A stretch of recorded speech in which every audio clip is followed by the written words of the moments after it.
Asta este unul din stupii buni spre foarte buni. Vreau să vă arăt rezervele de miere. Se vede, da? Nici în bască nu le doare. Ia uitați-vă la a doua ramă. Aceeași poveste.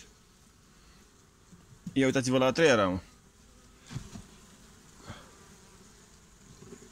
Aceeași poveste.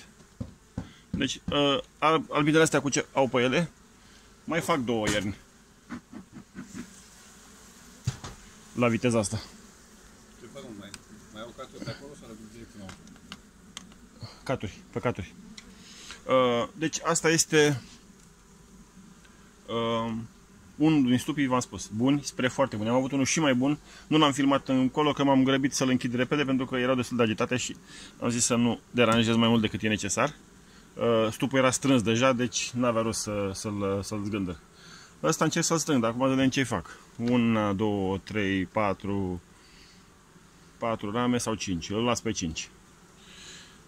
A 6 eu iau, chiar dacă e plin cu miere în toate direcțiile. Din nou, ăsta e un stup care am trecut la rup de vreo 4 ori. N-a avut nicio problemă, are o matcă extraordinară și stă bine și cu producția. Nu e o albină de carne, cum zic bătrânii noștri. Stă bine și cu producția. Uitați-vă și dumneavoastră, ăsta ce-o și mâncat el toată iarna, nu știu, că nu se cunoaște. Ia uitați-vă. O lăsăm pe asta aici și o băgăm la alt stup mai amărât. Și aia e la fel, ca să nu credeți că mint cu ceva. Am să-l restrâng ca să-i fac căldură mai mult decât ele este. Pentru cei care se întreabă ce-i pe aici pe stup. Avem o diafragmă aici, ramele. Asta din nou, pentru cei începători. Nu încerc să dau lecții la cei care știu. Sunt ăia care sunt ca mine. Da? Avem ramele cu miere. N-am să le rotesc. Făceam chestia asta câteodată. Deci roteam rama invers ca să bag mierea asta în față, unde stă cuibul. Dar se vor roti singure dacă au chef.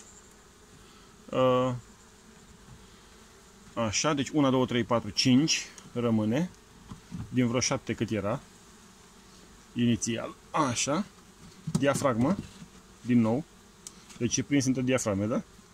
Și mai are una oarbă care astupă spațiul de jos. Spațiul care rămâne pe fundul stupului. Cam 1 centimetru. Sub diafragma. Îl închid și pe ăla. Astfel încât ele să încălzească doar ce e aici. De aici până aici. Și făcând treaba asta, ele vă spun eu că își vă da drumul la ouă. Acum, ca să le bag înăuntru, băgăm un pic de fum. Ele se duc în jos. Punem asta exact aici. Mai e goale?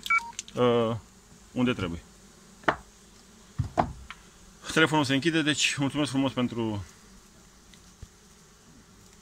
vizionare și să ne vedem sănătoși.